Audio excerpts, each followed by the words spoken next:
What's up, you guys? It's Rob, the Wrestling Old Head, here in the portal of pro wrestling.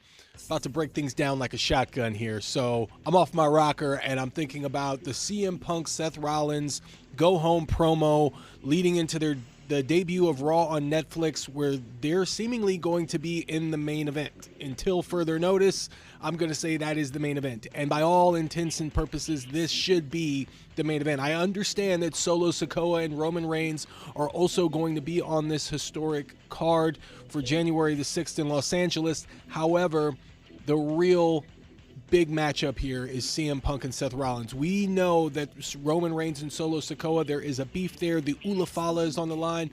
We know that Paul Heyman is probably going to be in the building. The Rogue Bloodline will probably be somewhere. And the shrouded in mystery is whether or not the final boss, The Rock, will show up at the debut on Netflix.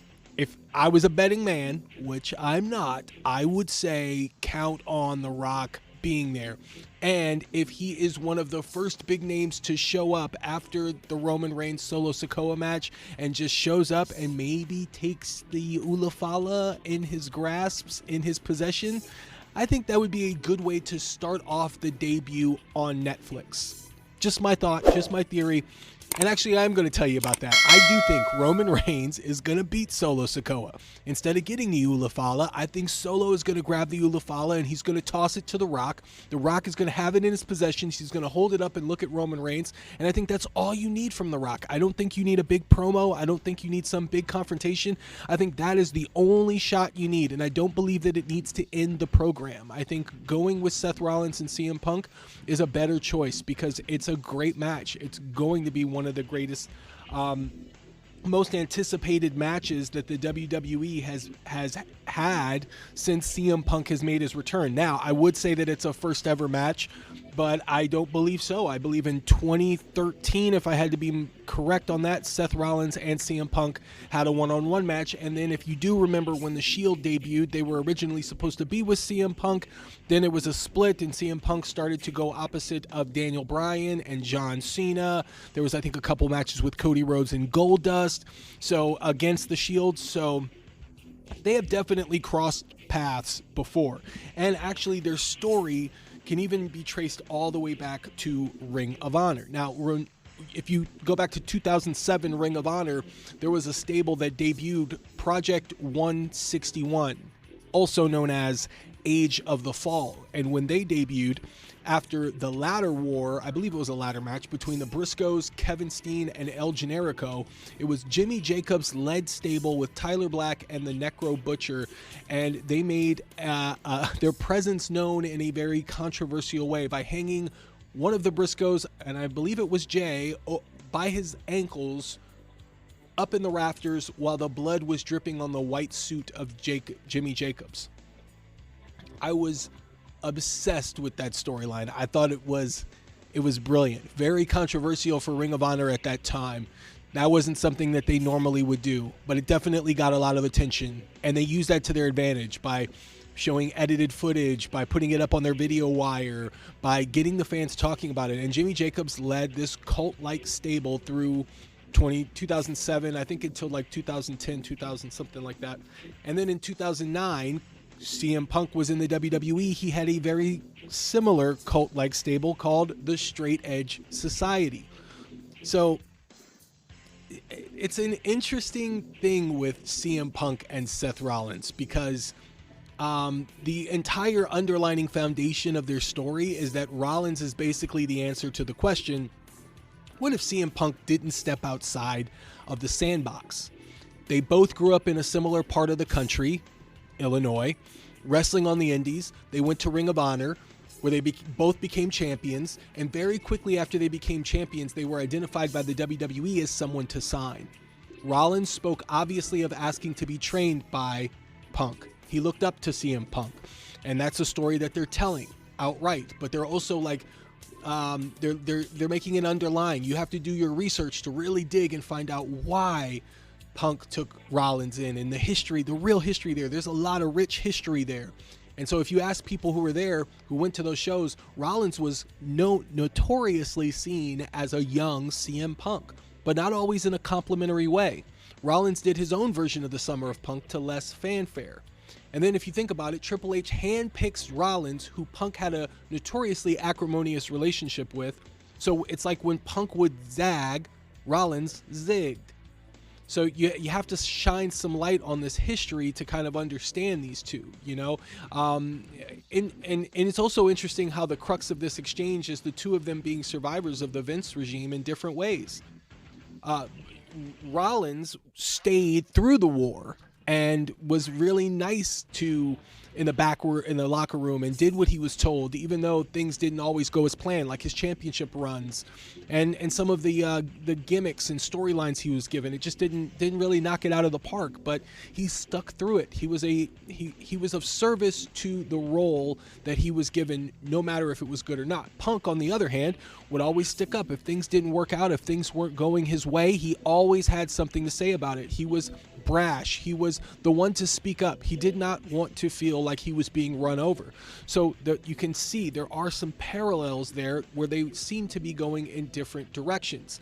To liberally borrow a metaphor, Punk was the prodigal son who left and has returned home and is soaking up the adulation, while Rollins was the son who remained and has seen the people who loved him go, but never quite loved him the way that they were supposed to, and then they're gonna open up and then welcome back Punk with open arms, you know. So it's like Rollins has seen everybody come and go. He stuck around, while Punk, he left. And I love that they mention that in the promo, because they're telling you the story without giving you all the nooks and crannies and the story beats that's necessary, but the story is always there. You know, Rollins, when he was in FCW and NXT, he makes a splash when he joins the company with the Shield, and they were known for speaking their mind about creative and pushing back. But Triple H takes Rollins under his wing, and suddenly Rollins is doing everything that he possibly can to make things work. And of course, over time, both men have gone in the other direction. Punk returned to wrestling with AEW first, and not the WWE, but he made peace with the business.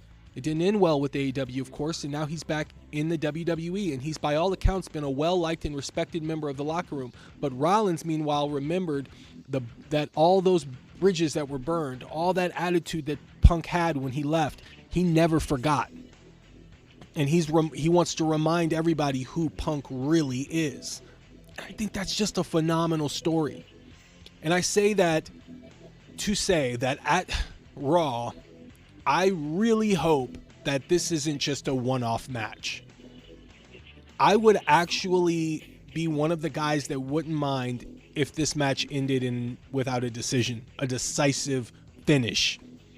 And hear me out on that. I think that Punk and Rollins, it can usurp Drew McIntyre and CM Punk in a lot of ways.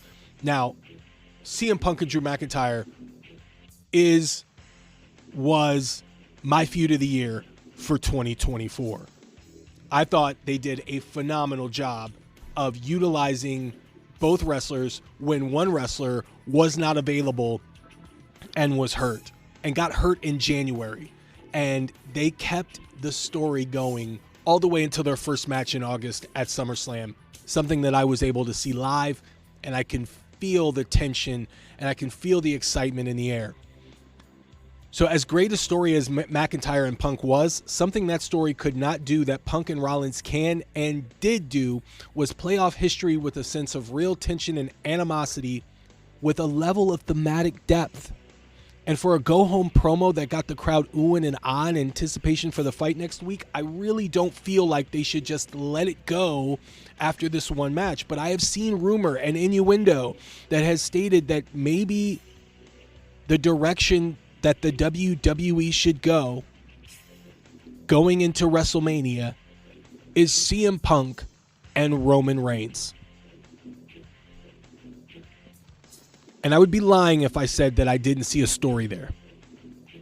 There is for sure a story there. And I also understand, I'm trying to get into the mind of the creative guys that work at WWE. Last WrestleMania, you gave everybody, literally everybody, what they wanted, which was to see Cody Rhodes finish the story, become the undisputed World Heavyweight Champion, and send Roman Reigns off into the night after a 4-year-plus reign as the top guy and their world champion. So this WrestleMania, maybe it would behoove them to not give everybody what they want and to actually go a different route and to shock and surprise the WWE Universe. And I understand that, and I'm thinking off the top of my head here going, well, maybe because everybody is expecting Roman Reigns and The Rock and Cody Rhodes and Randy Orton, maybe you shock and shock the system a little bit and you go in a different direction. And I'm not mad at that. If I were to book WrestleMania, I would probably go The Rock and Cody Rhodes and Roman Reigns and CM Punk. Just because you got two stories there.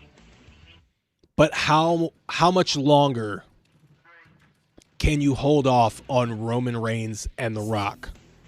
So going against my own fantasy cooking, because I started fantasy cooking, I think for the WWE's sake, because they don't have The Rock much longer, seemingly in a professional wrestling environment where he's actually wrestling, then you pull the trigger on Roman Reigns and The Rock, where the High Chief goes against the Tribal Chief. And it's not so much the Ulafala, but it's the legacy of the bloodline on the line. And then you go Cody Rhodes, CM Punk, and maybe Seth Rollins. Because if you remove Seth Rollins from WrestleMania in a match like with CM Punk, which I really felt like they should have waited for that, because it's that special, and just that promo battle, that go-home promo battle, it oozed a WrestleMania go-home promo to me. It felt like big like that. I was a big fan of it. I know a lot of other people probably weren't, but I thought they hit story beats. They came from an emotional point that was missing in other promo battles. Like even with Drew McIntyre and CM Punk, it didn't seem like CM Punk really hated Drew McIntyre as much as they wanted us to believe that. There didn't seem to be real tension. I mean, they were arguing over a bracelet, for God's sakes. But with CM Punk and Seth Rollins, they're going off of something that was tangible, something that was real. Maybe at one point and not so much anymore, but it was real at some point. And you can feel that. And that's something that you really can't mimic. Some of the best actors need a few takes to mimic what CM Punk and Seth Rollins conveyed in that ring this past Monday on WWE RAW. So that to me is what professional wrestling is all about. So I would have liked to see them give CM Punk and Seth Rollins more time. If they don't go with that, and instead they go with Punk against The Rock, or Punk against Cody Rhodes, or Punk against Gunther, or Punk against Logan Paul, for God's sakes, Punk against anybody else, what are you going to do with Seth Rollins? Because the only guy that's got a story right now with Seth Rollins is Bronson Reed. And he's not going to make WrestleMania, guys. He's not going to make it. And I suppose you can go another route. But with storylines, you can get a whole lot more out of Seth Rollins and CM Punk than just this one match on Raw. And even if you run it back again at Royal Rumble or something, you can get so much out of it. And Royal Rumble notoriously, which is why I feel like they're going Saturday night's main event part 2, because Cody Rhodes and Kevin Owens in the ladder match, the 2 Royal Rumbles, and then maybe you have room for 1 or 2 more matches. That's it. And then you go into Elimination Chamber, and then you got WrestleMania. So you don't have a whole bunch of other options at your disposal to let CM Punk and Seth Rollins cook on a PLE type of a scale, other than WrestleMania. You go Punk Rollins 2 at WrestleMania. Then you've got Cody freed up, potentially a triple threat with Kevin Owens and Randy Orton. And then you've got Roman Reigns and The Rock. So I'm off the cuff right now, guys. I don't have this written down. I don't have any notes on this. I'm thinking about this stuff off the top of my head. Like, what is rational? What makes sense? If The Rock shows up on Netflix, you go Rock and Roman Reigns, then you go Cody Rhodes, Randy Orton, and Kevin Owens, and then you go CM Punk and Seth Rollins too. And then you do Gunther and John Cena. I mean, those 4 matches are humongous. Everybody's going to be happy. Roman Reigns, going to be the hottest guy in the company. Cody Rhodes can close the chapter on this feud between Randy Orton and Kevin Owens. Because when I envisioned Randy Orton making his return in the ladder match at the Royal Rumble, he kicks the ladder from up under KO and hits him with an RKO. Can you imagine that? Cody Rhodes is a little miffed by that. He's like, what? But, I mean, you know, he gets on the ladder, he gets the championship belt. Randy Orton looks at the championship that Cody Rhodes has. I mean, there's a lot to play into there. Randy Orton doesn't have to go heel here. It doesn't have to be as traditionally done the way that we have been programmed and the way that we understand, or at least me as a wrestling old head sitting on my rocking chair, the way that I have been understood of an actual turn should be, which Vince McMahon ran into the ground, which is, I think you're my friend, so I give you a handshake, and right as we go into a hug, you pull me into an RKO. Now I look down at you, and the crowd is booing, and then I look up at the crowd, and I slyly smile, you know? Randy Orton can do that, and he's done that countless times. Countless times. He doesn't have to do it this time. It can legitimately be about, I want another shot at that championship. I'm watching John Cena come back and go on a farewell tour. He's going against Gunther at WrestleMania. I want my shot too. And Kevin Owens is in my way. You gave Kevin Owens a shot. You never even thought to give me a shot. And I helped you get into this business. We have a certain legacy. So enough fantasy cooking here. But I really think that is something that they could at least think about. Imagine that. A WrestleMania card, Roman Reigns and The Rock, Seth Rollins and CM Punk, part 2, Randy Orton, Kevin Owens, and Cody Rhodes in a triple threat, and Gunther and John Cena. Yeah, I mean, you can't do any worse than that, right? And I was going to save this for another video, but I really feel like Charlotte coming back, she should team with Bayley. They should figure Bayley and Charlotte as the culprits who attacked Jade Cargill, which leads to Bianca Belair and Jade Cargill against Charlotte Flair and Bayley, who reunite, who have a horsewoman, tie-in there. And maybe have Becky Lynch on the fence about whether she should come back and teach some of these young women a thing or two. So like a quasi-horsewoman reunion. You have Becky Lynch, Charlotte, and Bayley reuniting to kind of show these young women a little thing or two. And then you can tie in Lyra Valkyria. You can do a whole bunch of things with that. I mean, that's for another video. But WrestleMania, in that regard, they can tie in a bunch of stories. There's a lot of stories that they can tie in. They can go in a totally different direction. But I feel like that's one of the stronger WrestleMania cards that they can put on, given what they have in their arsenal. And, of course, if The Rock is involved. So enough fantasy cooking for me. I'm off my rocker, too far off my rocker. I got to crawl back in and get on this rocker so I can get back to normalcy and, and making things rational. But what do you guys think is going to happen on Raw on Netflix? I mean, you got the potential for Pentagon to debut. Is Pentagon going to debut and team with Rey Mysterio Jr. against the Buday, Kofi Kingston and Xavier Woods? Is Joe Hendry, who's going to say his name so that he'll appear? You got potentially The Rock. Is he going to show up? Who is going to go through the transfer portal before it closes?